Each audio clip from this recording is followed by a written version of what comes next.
بیان معجزات اور بزرگی حضور کریم صلی اللہ علیہ وآلہ وسلم۔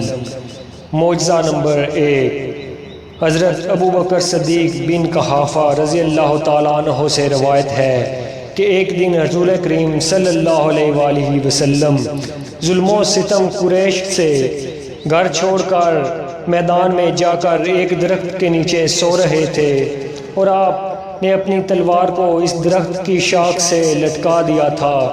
اچانک ایک یہودی عرابی نے وہ تلوار لے کر حضور کریم صلی اللہ علیہ وآلہ وسلم کو مارنے کے واسطے اٹھائی۔ فوراً درخت نے اپنی شاخ سے اس یہودی کو ایسا مارا کہ اس کا مغز منہ سے نکل پڑا اور پھر عذاب ابدی میں گرفتار ہو گیا۔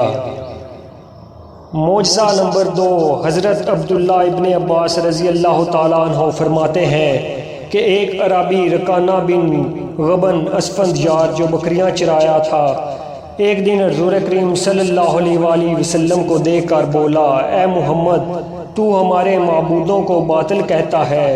حضرت نے فرمایا، ہاں بے شک۔ تب اس نے کہا کہ ہم تم دونوں امتحان کریں، تو اپنے خدا کو پکار اور میں اپنے معبودوں کو پکارتا ہوں۔ اگر تو مجھ سے جیتا تو میں تجھ پر ایمان لے آؤں گا، اور اگر میں جیتا تو سب کو تسلیم کر لینا کہ سب میرے معبود بزرگ ہیں۔ یہ بات کہہ کر رسول کریم صلی اللہ علیہ وآلہ وسلم کو پکڑ کر ایسا زور کیا کہ اگر پہاڑ ہوتا تو اس کو بھی اپنی جگہ سے اکھاڑ دیتا، مگر رسول کریم صلی اللہ علیہ وآلہ وسلم کے منہ مبارک کو ہلا بھی نہ سکا۔ پھر اس کے بعد رسول کریم صلی اللہ علیہ وآلہ وسلم نے زور نبوت سے اس کو اس قدر پٹکا کہ جیسے دھوبی کپڑا پاٹ پر مارتا ہے۔ تب اس نے جانا کہ محمد صلی اللہ علیہ وآلہ وسلم صادق ہیں، اور جو کچھ ان پر نازل ہوا ہے سب سچا ہے، اور ہمارے معبود جھوٹے ہیں۔ بالآخر وہ ایمان لے آیا اور مسلمان ہو گیا۔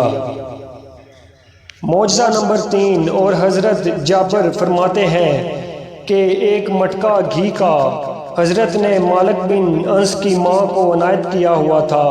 اس مٹکے میں اتنی برکت تھی کہ تقریباً 45 سال تک اس سے گھی وہ کھاتے رہے، لیکن وہ ختم نہ ہوا تھا۔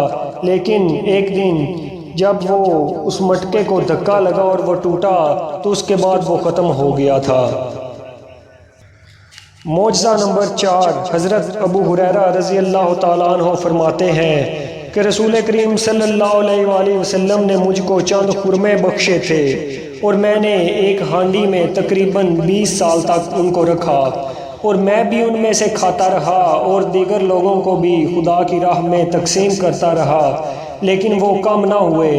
لیکن بدقسمتی سے جب حضرت عثمان غنی رضی اللہ تعالیٰ عنہ کی شہادت ہوئی، وہ برکت جاتی رہی۔